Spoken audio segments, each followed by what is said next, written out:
अस्सलामुअलैकुम स्टूडेंट्स, क्या हाल चाल है आप लोगों के? कैसे हैं आप लोग? आज मैं आपको वेलकम करता हूं दोबारा से शाह ग्रुप एजुकेशनल चैनल के ऊपर। आज के दिन हम क्या पढ़ने वाले हैं? आज के दिन हम क्लास नाइन्थ केमिस्ट्री के बारे में डिस्कस करने वाले हैं। क्लास नाइन्थ केमिस्ट्री में हमारा चैप्टर नंबर 1 चल रहा था। चैप्टर नंबर 1 जिसका नाम है फंडामेंटल्स ऑफ केमिस्ट्री। तो चैप्टर नंबर 1 के अंदर हम क्या क्या चीज़ें पढ़ चुके हैं? चैप्टर नंबर 1 के अंदर हम लोग लेक्चर नंबर 1, 2, 3, 4 और 5 ये हम कवर कर चुके हैं। लेक्चर नंबर 1, 2 के अंदर हम लोगों ने एक साथ एक ही वीडियो के अंदर डिस्कस किया था केमिस्ट्री की डेफिनेशन से लेके उसकी ब्रांचेस से लेके उसके एमसीक्यूज तक, मतलब हर चीज करी थी, शॉर्ट क्वेश्चन आंसर से लेके हर हर चीज। फिर लेक्चर नंबर 3 और 4 के अंदर भी बहुत सारी इंपॉर्टेंट चीजें हमने करी थी। उसके बाद लेक्चर नंबर 5 को हमने एक वीडियो के अंदर डिस्कस किया था। आज के दिन हम करेंगे लेक्चर नंबर 6 और लेक्चर नंबर 7। तो चलिए शुरू करते हैं। हम लेक्चर नंबर 6 के अंदर बात करने वाले हैं किस चीज के बारे में? लेक्चर नंबर 6 के अंदर हम बात करने वाले हैं मोलर मास के बारे में।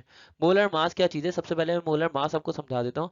मोलर मास आप समझ लीजिए कि ये मास है एक मोल का, मास of 1 mole of a substance, mass of 1 mole of a substance. लेकिन हम क्या करते हैं, मोलर मास को एक्सप्रेस करते हैं ग्राम के अंदर। Molar mass is mass of 1 mole of a substance expressed in gram. हम इसको किस चीज के अंदर एक्सप्रेस करते हैं? हम इसको एक्सप्रेस करते हैं ग्राम के अंदर। ठीक है। लेकिन मोलर मास निकालने से पहले आपको निकालना पड़ेंगे फॉर्मूला मास वगैरह या मॉलिक्यूलर मासेस वगैरह, क्योंकि फॉर्मूला मास जो होता है, फॉर्मूला मास को ही हम मोलर मास कहते हैं, लेकिन फॉर्मूला मास होता है एटॉमिक मास यूनिट के अंदर। एएमयू का मतलब होता है एटॉमिक मास यूनिट। एएमयू का मतलब है एटॉमिक मास यूनिट। हम क्या करते हैं, फॉर्मूला मास को एटॉमिक मास यूनिट में लिखने के बजाय हम इसको ग्राम के अंदर लिखते हैं। जब हम इसको ग्राम में लिखते हैं तो बन जाता है मोलर मास, और जब हम उसको एटॉमिक मास यूनिट में लिखते हैं तो वो कहलाता है फॉर्मूला मास या मॉलिक्यूलर मास। आई होप कि आपको ये बात समझ में आई होगी। दोबारा रीड कर देता हूँ। अगर ये जो आंसर है, इस आंसर को मैं एटॉमिक मास यूनिट के अंदर लिखूंगा तो एटॉमिक मास यूनिट में लिखने की वजह से ये कहलाएगा फॉर्मूला मास। लेकिन अगर मैं इस एटॉमिक मास यूनिट के बजाय क्या लिखता हूँ, 95 ग्राम लिखता हूँ, तो फिर ये कहलाएगा मोलर मास। ठीक है, इतना सा फर्क है। मोलर मास को हम ग्राम के अंदर रिप्रेजेंट करते हैं, और मोलर मॉलिक्यूलर मास को या फॉर्मूला मास को हम एटॉमिक मास के यूनिट के अंदर रिप्रेजेंट करते हैं। तो आइए जरा यहाँ पे सवाल देखते हैं। यहाँ पे सवाल क्या कहा जा रहा है? Calculate the formula mass. हमें फॉर्मूला मास फाइंड आउट करना है एटॉमिक मास यूनिट के अंदर इन सब का। तो चलिए शुरू करते हैं। सबसे पहले यहाँ पे बात हो रही है Al2O3 की। एल्यूमिना कहा जाता है इसको, Al2O3। इसका कैसे निकालेंगे? देखें, एल्यूमिनियम का एटॉमिक मास होता है 27। एल्यूमिनियम का एटॉमिक मास है 27। लेकिन यहाँ पे कितने एल्यूमिनियम है? यहाँ पे 2 एल्यूमिनियम है, तो हम यहाँ पर 2 से मल्टीप्लाई कर देंगे। ये हो जाएगा 27 मल्टीप्लाई बाय 2। प्लस ऑक्सीजन का एटॉमिक मास होता है 16, तो 16 को मल्टीप्लाई कर देंगे 3 से। ये क्या हो जाएगा? 27 2 जा 54 हो जाएगा, प्लस 16 3 जा हो जाएगा 48। इन दोनों को टोटल करेंगे तो ये बन जाएगा 102 एटॉमिक मास यूनिट। और बिल्कुल यही चीज यहाँ पर लिखी हुई है जो समझाई गई है। ठीक है। इसी तरह से अगर हम NaCl की बात करते हैं तो NaCl सोडियम क्लोराइड का कैसे निकालेंगे? सोडियम का एटॉमिक मास होता है 23, प्लस क्लोरीन का एटॉमिक मास होता है 35.5। दोनों एक एक हैं, तो हम इसको 1 1 से ही मल्टीप्लाई करते हैं, जैसे यहाँ पे आपको 1 से मल्टीप्लाई करके दिखा रहे हैं। तो 23 प्लस 35.5 आएगा, इन सबका टोटल करेंगे तो बन जाएगा 58.5 atomic mass unit. 58.5 atomic mass unit, ये हमारा आंसर है। इसी तरह से अब हम आगे बढ़ते हैं, मैग्नीशियम क्लोराइड की बात करते हैं। मैग्नीशियम क्लोराइड के अंदर किस तरह से निकाला जाएगा? MgCl2। मैग्नीशियम एक है तो मैग्नीशियम का एटॉमिक मास होता है 24, हम एज इट इज लिखेंगे।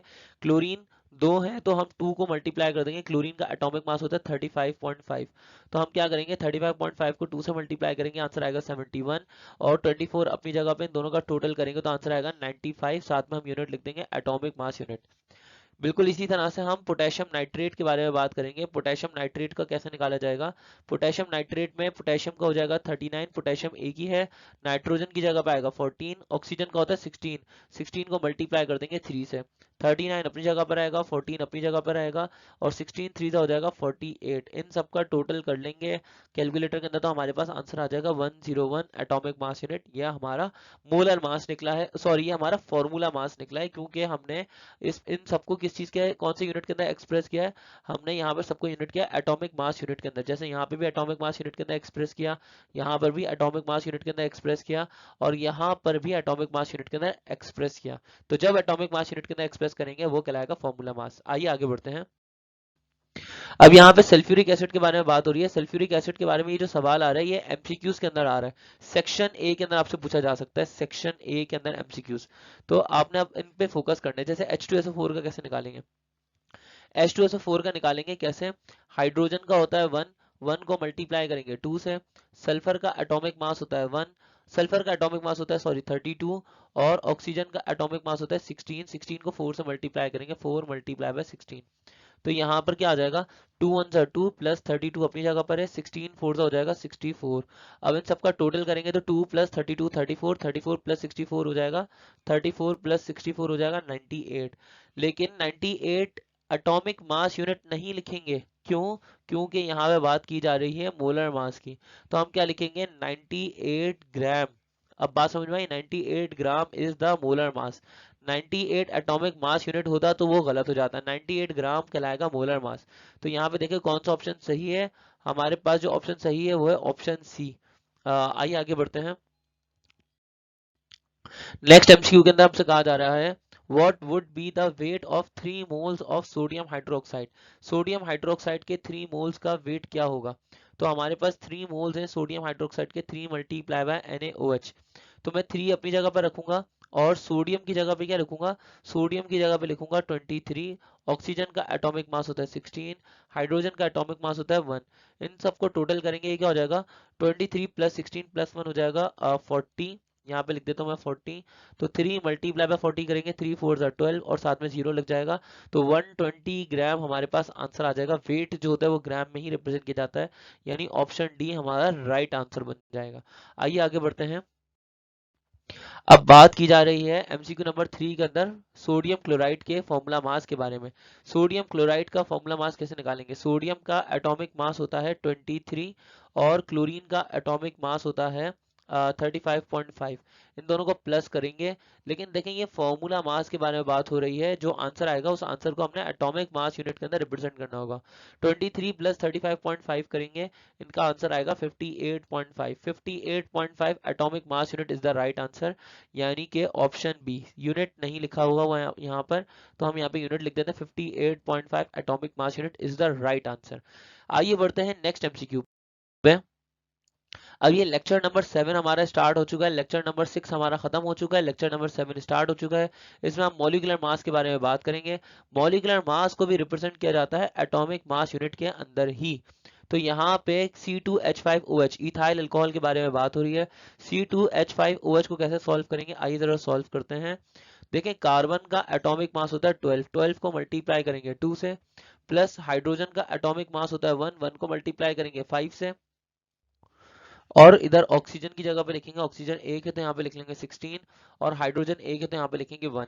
अब इन सबको टोटल करते हैं, देखिए 12 टू ज़ा क्या हो जाएगा, 12 टू ज़ा 24 प्लस 5 वन ज़ा 5 प्लस 16 वन ज़ा 16 और साथ में एक 1 लिखा हुआ, तो ये हो जाएगा 24 प्लस 5, 24 प्लस 5 हो जाएगा 29, 29 प्लस 16 और प्लस 1। इन सबका टोटल करेंगे तो ये हो जाएगा 46। 46 एटॉमिक मास यूनिट हमारा राइट आंसर हो जाएगा, जो यहाँ पे मैंने निकाल के दिखाया हुआ भी है। ठीक है, इसी तरह से मैं H2O की बात करता हूँ। वाटर की अगर हम बात करें तो हाइड्रोजन है यहाँ पे 2, 1 को मल्टीप्लाई करेंगे 2 से, ऑक्सीजन का एटॉमिक मास होता है 16, तो हम यहाँ पे 16 लिख लेंगे, 2 1 जा 2, 2 प्लस 16 टोटल हो जाएगा ये कितना 18। तो 18 एटॉमिक मास यूनिट हमारा राइट आंसर हो जाएगा, यानी यहाँ पर जो दिखाया हुआ भी है। आइए आगे बढ़ते हैं।